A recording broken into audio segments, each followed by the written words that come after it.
सुरुवातीला आज या ठिकाणी माळेगाव सहकारी साखर कारखान्याच्या मोळी पूजनासाठी महाराष्ट्राचे उपमुख्यमंत्री अजितदादा पवार, माजी राज्यमंत्री दत्ता मामा भरणे आणि मराठा क्रांती मोर्चा बारामतीने तालुक्यामध्ये अशी भूमिका घेतली होती। जरांगे पाटलांनी जे आव्हान केलं त्या आव्हानाद्वारे आम्ही आज त्या रूपरेषेची पूर्णपणे अंमलबजावणी केली। आम्ही त्यांना सांगितलं, पोलीस प्रशासन असेल, माळेगाव सहकारी साखर कारखान्याचं प्रशासन असेल, यांना गेली 2 दिवस आम्ही सांगितलं की कुठल्याही राजकीय नेत्यांना या ठिकाणी येऊन देऊ नका।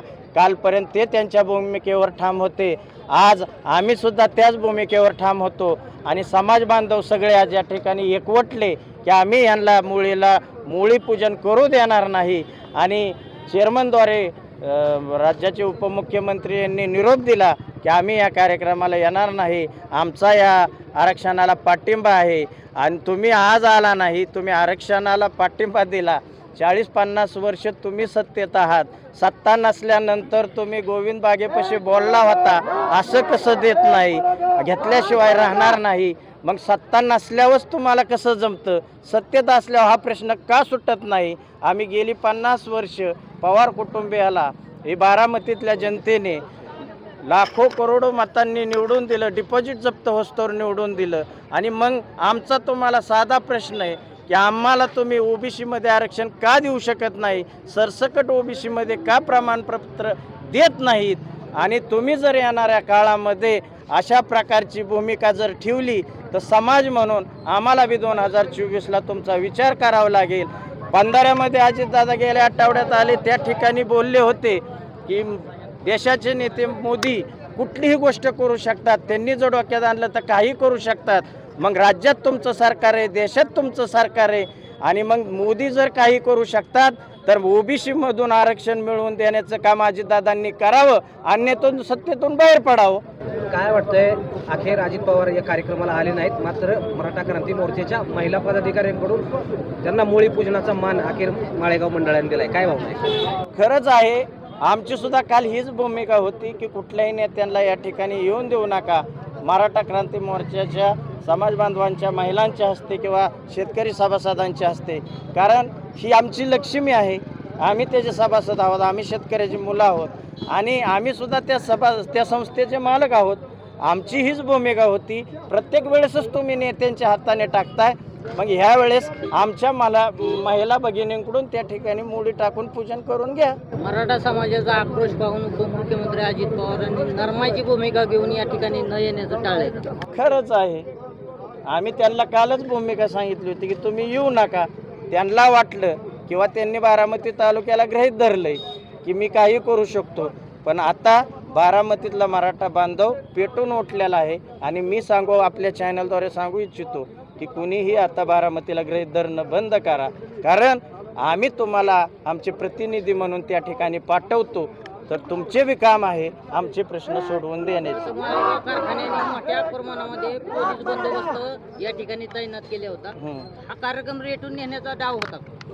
त्यांनी त्यांचं काम केलं, पोलीस प्रशासन ठेवलं। आम्ही काल पोलीस प्रशासनाला विनंती केली, तुम्ही सुद्धा बाबा या समाज बांधव आहात आणि तुम्ही जरी प्रशासनात असला तुम्ही त्या ठिकाणी बंदोबस्त ठेवा, तुम्ही तुमची भूमिका करा, आम्ही कुठल्याही प्रकारचं, कारण जरांगे पाटलांनी आम्हाला जी रूपरेषा दिलेली की शांततेच्या मार्गाने आम्ही आजपर्यंत गेले 58 मोर्चेसुद्धा शांततेच्या मार्गाने निघले, मराठा समाजाच्या आंदोलनाची जगाने दखल घेतलेली, त्यामुळं आम्ही कुठल्याही प्रकारचं गालबोट लागणार नाही अशी आम्ही त्यांना कालच ग्वाही दिली होती। आणि त्यांना जर वाटत असेल प्रशासनाला की तुम्ही SRP आणली काय किंवा प्रशासन वाढवलं काय, आम्ही आमच्या हातात कायदा घेणार नाही, परंतु तुम्ही सुद्धा कुठलाही कायदा कारण नसताना आमच्या समाज बांधवांना त्रास देऊ नका। नाही साहेब, आपण जे राजकारण म्हणाला तसं राजकारण मला यात काही दिसत नाही। कालानुरूप अनेक स्थित्यंतर येतात, त्याला सामाजिक चळवळीमध्ये आपल्याला सामोरं जावं लागतं आणि त्यातून सामान्य माणूस केंद्रबिंदू धरून सामान्य माणसाच्या हिताचे निर्णय घेण्यासाठी सगळ्या गोष्टी बाजूला ठेवून आमचा शेतकरी सुखी झाला पाहिजे यासाठी आम्ही सगळेजण एक दिलानं काम करायला तयार असतो। अशा प्रकारे आजचा प्रसंग जर सांगितला आपण तरी देखील आमचे नेते आदरणीय अजितदा पवार साहेब यांनी त्यांच्या मनाचा मोठेपणा दाखवून इथं मनावर सगळे मीच येणार आणि मीच मोळी टाकणार अशी वृत्ती त्यांची नसते.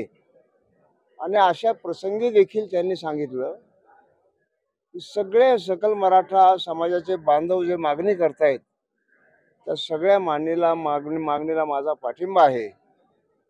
त्यांना सन्मानानं त्यांच्याशी वागा. कारखान्याच्या लोकांनी त्यांना सन्मानाची वागणूक द्या आणि व्यवस्थित त्यांच्या म्हणण्याप्रमाणे जे त्यांना पाहिजे ते सर्वांना पाहिजे.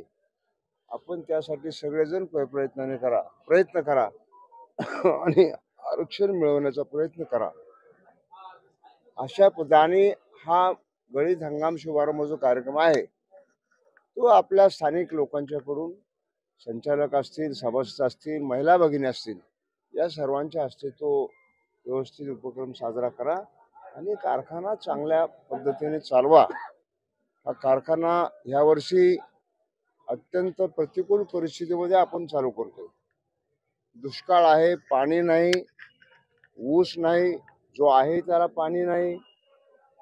आणि आपल्याला माहिती आहे का माळेगाव कारखान्याची कॅपॅसिटी 7,400 ते 9,200 पर्यंत आज क्रशिंग करण्याची कॅपॅसिटी आहे. आणि हे पूर्ण प्रमाणात क्रशिंग जर करू शकला नाही तर आपले कारखान्याचे खर्च वाढतात, ओव्हरहेड्स वाढतात आणि मग त्यात शेतकऱ्यांचं नुकसान होतं. आणि म्हणून ह्या बाबी सगळ्या ह्या काय येतात, कधी कधी सामाजिक चळवळी असतात, या स्थित्यंतरे येतात, बदल घडतो, त्यात आपण स्वीकारायचं असतं, काही दुरुस्त्या करायच्या असतात. हे सगळं सामाजिक मन असतं, अंग असतं. ही काळाची गरज असते.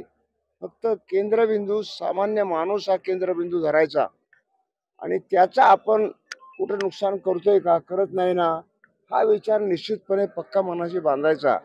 हे आमच्या आदरणीय सगळ्या नेत्यांची शिकवण आम्हाला आहे. ती शिकवण आज दादांनी आचरणात आणली आणि त्यातून हा प्रसंग अत्यंत अलगदपणे, अगदी फुलासारखा पवित्रपणे या शुभारंभाचा कार्यक्रम पार पडला. त्यांना मी धन्यवाद देतो, आभार मानतो. सर, कुणाच्या हाताने आता शुभारंभ झालाय या सगळ्या गळीत हंगामाचा? कोण कोण होतं? आता शुभारंभ सभासद शेतकरी सगळेच होते. काही आंदोलक महिला होत्या, त्यांची इच्छा होती आम्ही यावं, त्यांना या म्हटलं. आपण काय हे सगळं आहे, कुणी आले टाकले तर काय हरकत नाही आपल्याला.